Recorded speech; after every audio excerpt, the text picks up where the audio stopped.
Si no pudiste verla en la semana, resumen de la mañanera del 21 al 25 de agosto del 2023. Altos los precios del petróleo a nivel internacional, hubo una ligera baja, $77.11 el barril de la mezcla mexicana de petróleo.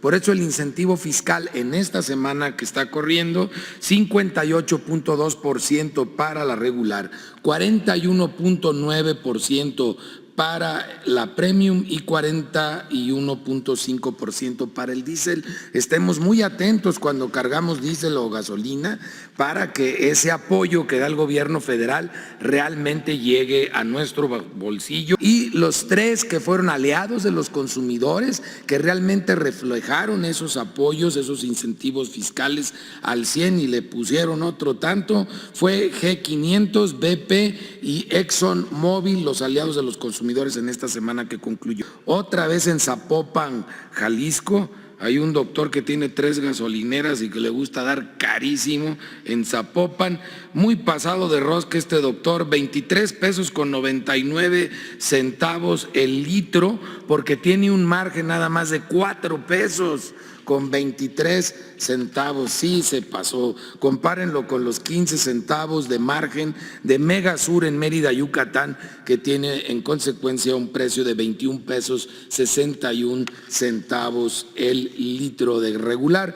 Ponerse a prueba es desafiarse a uno mismo, y eso es lo que hoy estamos haciendo con el Jaguar Rodante para alcanzar nuestros objetivos y nuestras metas. En esta primera lámina vamos a ver cómo el Jaguar Rodante está a punto de poner a prueba toda su capacidad. El tren 2 ya se entregó y se está iniciando el proceso de pruebas estáticas y pruebas dinámicas, como el tren 1 que hoy está en el taller de Cancún. A recuperar las 2 zonas que están incluidas en el programa de mejoramiento de zonas arqueológicas. Una de ellas de enorme interés arqueológico, pero también histórico y estético, es Etzna.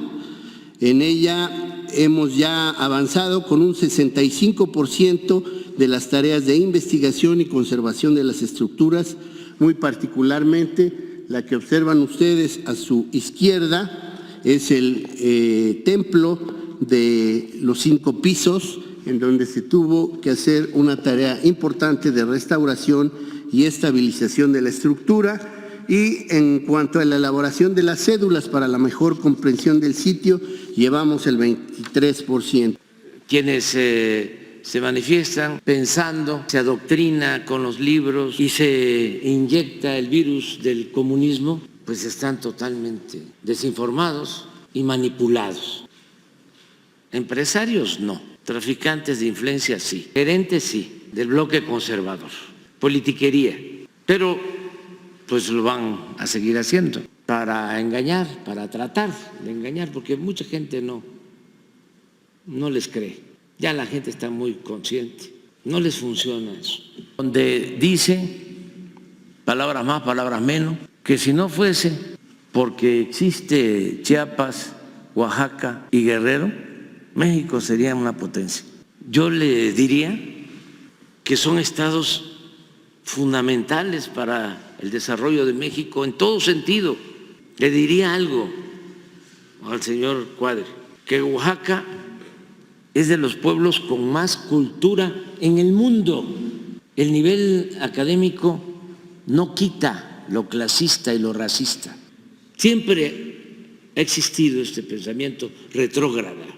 El mexicano es por lo general ignorante. ¿Quién es ignorante en este caso?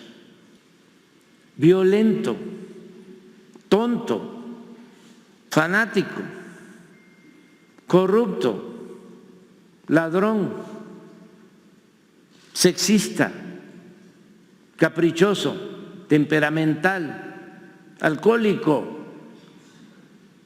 arbitrario, golpea a sus hijos y a las mujeres, idolatra el ruido, tira basura, evade impuestos. Yo creo que se estaba refiriendo a los de arriba, no a los que yo mencioné.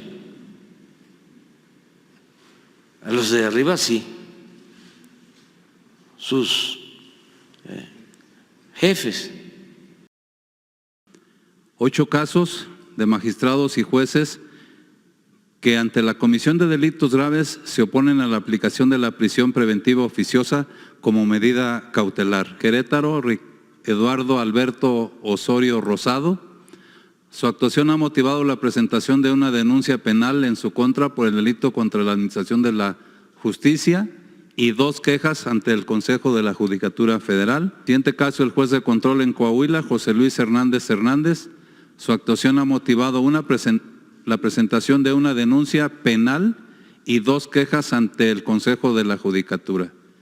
En relación con el caso de la tragedia en la mina El Pinabete en Sabinas, Coahuila, en la que quedaron atrapados 10 mineros, el juez Hernández Hernández decretó la no vinculación a proceso de 2 imputados por el delito de explotación ilícita de bienes nacionales.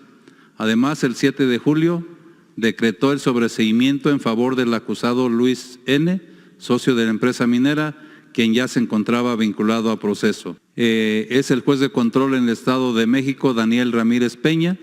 Su actuación dio inicio a una queja ante el Consejo de la Judicatura Federal, ya que el 29 de junio del presente año dictó sentencia absolutoria a favor del exmagistrado Isidro Abelar Gutiérrez, quien en 2011 recibió 3 depósitos por más de 12 millones de pesos, los cuales no correspondían a sus ingresos laborales.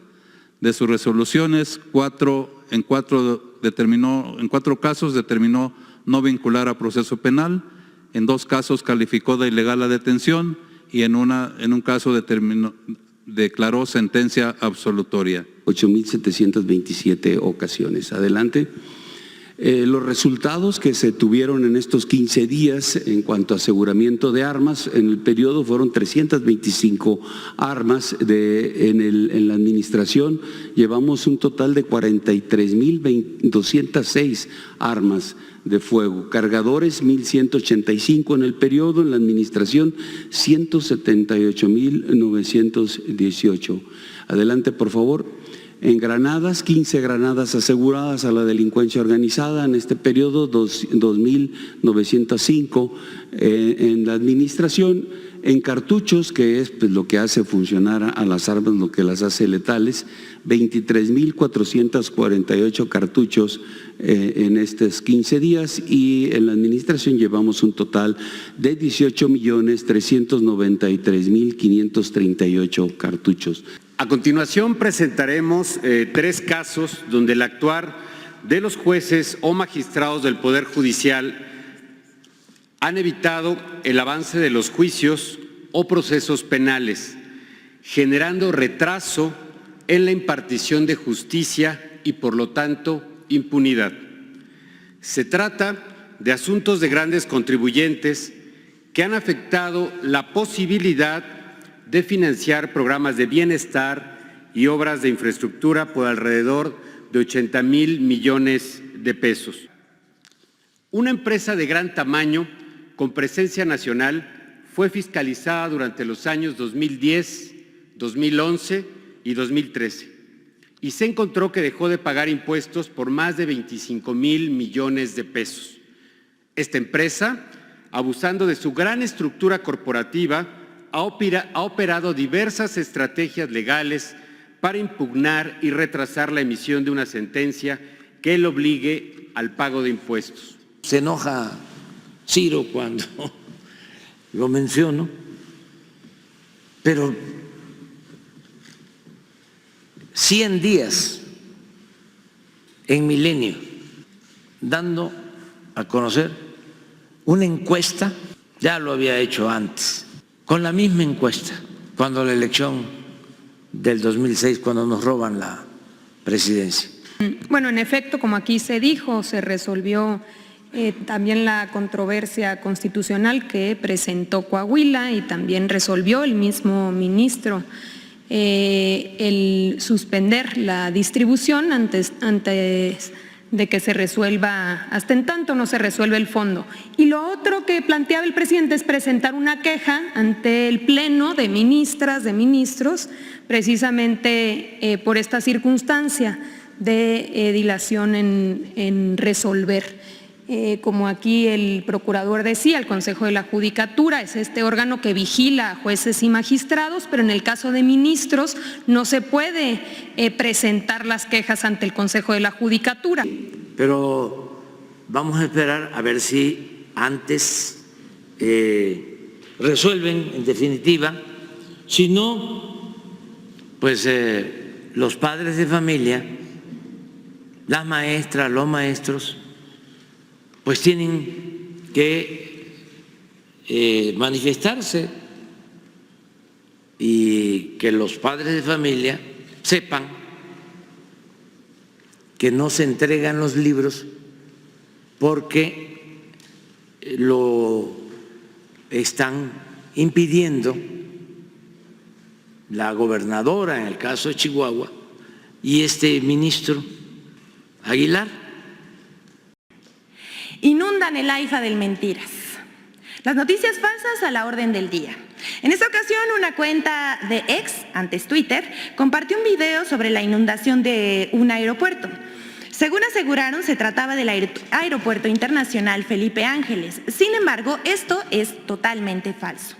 Esto, de acuerdo a una nota de Periodistas MX, ellos escribieron: el 17 de agosto de 2023, en la plataforma X, se publicó en la cuenta de Carlos Loret-No la supuesta inundación en las instalaciones del AIFA.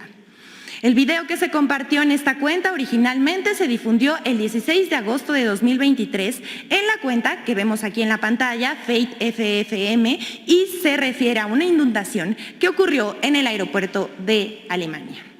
La cuenta que difundió el video, hay que decir, no es la cuenta oficial de Loret de Mola. Al respecto, se puede mencionar que el 16 de agosto de 2023 no hubo lluvias en el AIFA, por lo que a lo largo del día se efectuaron 110 operaciones aéreas, aterrizajes y despegues sin ningún contratiempo. Una mentira construida en el momento preciso para diseminarse por todos lados. ¿Qué se necesita para esto? Un ejército de voluntarios, medios, periodistas, activistas, opositores, quienes ya vimos que les gusta lucrar con la desgracia. Un ejemplo claro de la operación de las noticias falsas que inundan en medios y redes sociales para crear un ambiente de violencia y caos son los portales de internet, radio, televisión y redes sociales. También los periodistas, que han utilizado la desaparición de 5 jóvenes en el municipio de Lagos de Moreno, Jalisco, para desprestigiar al gobierno. El momento más álgido fue el pasado miércoles 16 de agosto, cuando al término de la conferencia de prensa matutina que ofrece el presidente Andrés Manuel López Obrador, reporteros de La Fuente comenzaron a preguntar fuera del micrófono al mandatario federal, que por el bullicio y las voces gritando al mismo tiempo no se entendieron las preguntas de los reporteros sobre los desaparecidos de Lagos de Moreno. Ante el ruido, el presidente contó un chiste y dio por terminada la rueda de prensa, no sin antes mandar un mensaje a los trabajadores del diario Basta. Esto fueron los hechos. Sin embargo, apenas terminaba la conferencia de prensa cuando comenzó la campaña de desinformación. Diversas notas periodísticas publicadas en el Latinus de Loret de Mola, El Universal, Milenio, el diario español El País, La Silla Rota, El Sol de México, 24 Horas, El Horizonte, LópezDóriga.com, El Financiero, La Crónica, entre muchos otros más. Esta solamente es una muestra de todos los que cubrieron esta mentira. Se consignó en estas notas que el presidente había evadido la pregunta y que en cambio contó un chiste y se rió en son de burla, lo cual ya se demostró que es absolutamente falso. Sobre todo para los jóvenes, de cómo engañaron, de que si se privatizaba el petróleo, si se entregaban bloques del territorio nacional en tierra o en agua, para que empresas petroleras extranjeras sacaran el petróleo y se firmaran contratos de utilidad compartida. Es decir, se extrae el petróleo, se descuentan los costos de producción y la utilidad se comparte. Se queda la empresa con un porcentaje y a la nación le dan un porcentaje. Nosotros nunca hemos estado de acuerdo con eso. ¿Por qué vamos a compartir las ganancias que son de la nación? Si nosotros podemos hacerlo. Siempre se han contratado equipos de perforación y Pemex administra, se le paga a la empresa que perfora, se vende el crudo y la utilidad es para Pemex. Estos sistemas de contratos riesgos, contratos de utilidad compartida, bueno, la reforma energética llevaba ese propósito y lograron entregar así como el 20% de todo el potencial petrolero.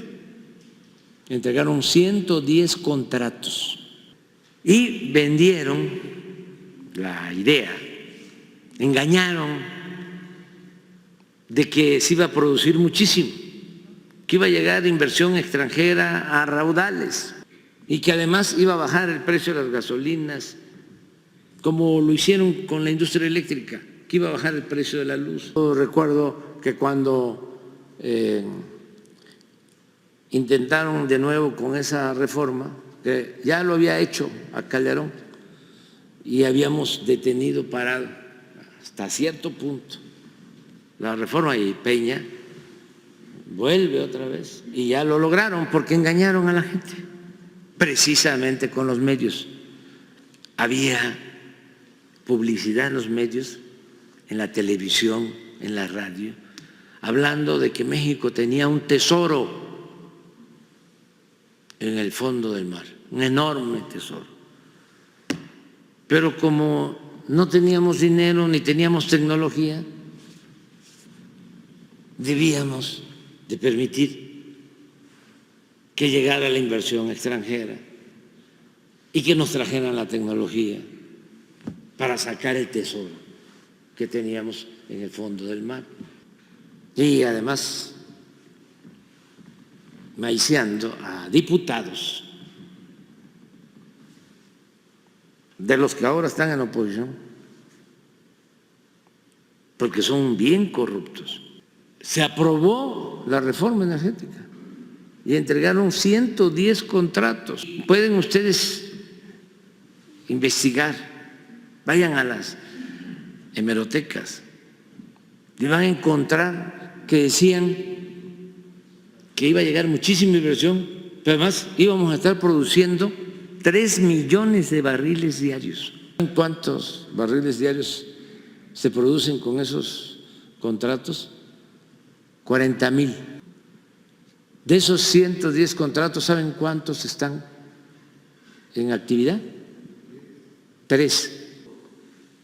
Hay referencias al comunismo, es un poema, pero como hay referencia también al catolicismo, y hay referencia al nazismo, es un poema, y lo otro que tiene que ver con el comunismo está en una explicación sobre los movimientos guerrilleros en México, una historia de las luchas que inician en Madera, las luchas de Genaro Vázquez, que tiene que ver con maestros.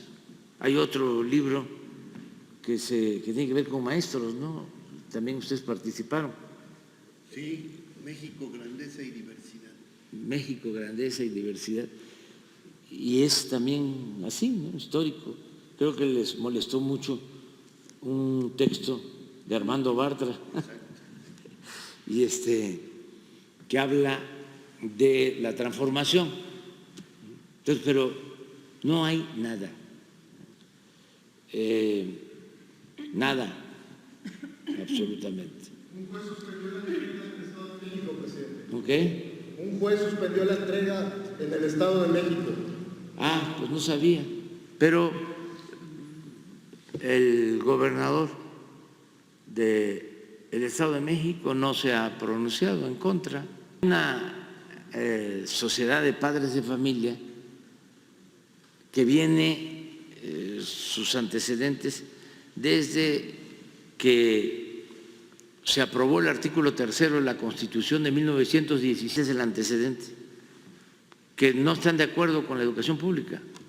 Me estaban diciendo que hasta se han opuesto la edición de libros en el periodo neoliberal. Pues yo pienso que en la inauguración, en diciembre, ahí sí, vámonos, todos. Ya vamos a tener hasta, creo que 3 trenes, sí. Todos, no, todos. Porque además eso iba a ser lo otro, no íbamos a entrar todos. Entonces hay celos, hay sentimientos, entonces mejor no, mejor solo la supervisión, para que nadie se sienta discriminado, excluido.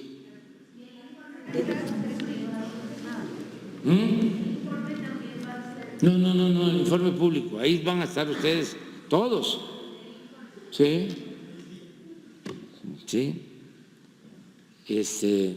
No es nada más por la supervisión, que sí tenemos que ir porque vamos a ir para adentro. Y sin embargo, permanecía